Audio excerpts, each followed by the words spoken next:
Hello, I'm Judith Oden Choi, and this is Moving for the Movement, applying viewpoints and composition techniques to the design of online social justice campaigns. My collaborators at Carnegie Mellon are Jessica Hammer and Jodi Forlizzi, and John Royal is a theater director and facilitator who consulted on this project. At the heart of the Moving for the Movement workshop is this attempt to embody the virtual. Using movement, and by movement, what I mean here is something akin to dance, but in this case, we're talking about simple physical movements like walking through a space, gesturing with your arms, right? Nothing too intimidating.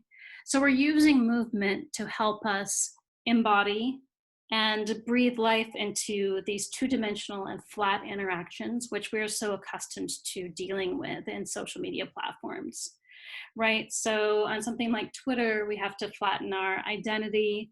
Our relationships are defined through very few features, and our communities all become sort of obscured behind the interface itself and the algorithms that are running it. But what that interface represents is actually a very dynamic and complex social spatial relationships between myself and others who are in my network. So we're trying to embody that network, bring it to life, help make it more visible, help make the interactions within it more felt, and use that knowledge to help us design network campaigns that build the type of relationships and networks that are reflective of social justice values and will be useful in executing actions and protests and sustaining movements. What you'll find in the paper is you'll find details about the movement workshop, all of the themes that we explored, where those came from. I tried to include facilitation techniques as much as I could, the insights that we can draw from the movement exercises, both from the participants within the exercise and from the perspective of the design researchers who are viewing it and analyzing the workshop itself as an artifact. And some insight into the sort of technology needs and tools that we might be able to extrapolate from the participant designs themselves. I'm not going to talk too much about the specifics of what happened in the workshop in this video. And instead, I'm going to use this opportunity to help flesh out what's really hard to understand on the paper page itself. What really is viewpoints and compositions, why are we using them, and what's sort of the potential of this kind of technique moving forward. So first, a little bit about network activism or network movements, right? They are decentralized, they are horizontal. Often the different issues, the different movements, the different actors are interconnected, overlapping. Issues themselves might be intersectional. And we use this metaphor from Deleuze and Guattari that Funk brings to light here of this rhizomatic era of contention. And in this diagram of imagining that this is a movement, right? The mushrooms themselves are the people, and the roots are the relationships between the peoples. And this relationship is shaped largely by the affordances, the algorithms, the features of the platforms that the movement is using to connect. And those values of the platforms don't always match up with the values of the activists. So the technique itself, we're drawing from viewpoints. Viewpoints is both a set of techniques, exercises for actors, and a framework for the theater. It is by Anne Bogart and Tina Landau, both directors. It's based off of a framework from Dance by Mary Oberly. So the viewpoints, physical viewpoints, basically break down into how we understand space and the spatial relationships between people, between objects, and with the environment. How we understand our body in space and the different kind of shape and gestures we can make with our body, and how we understand our body in space over time, right? Use of things like tempo and duration. So you use these basic ingredients in order to compose images for the stage. This is a very quick, cute video that gives you some, from Auburn University, that gives you some idea of how straightforward this can actually be. Topography, architecture, and spatial relationship. Spatial relationship can be used to define a relationship between two characters. So, for example, if I'm over here and Shara is over there, we don't have a very close relationship in a story. But if I'm here with my arm around Tony, you can see that we're friends, and that would give you a relationship. Topography is used.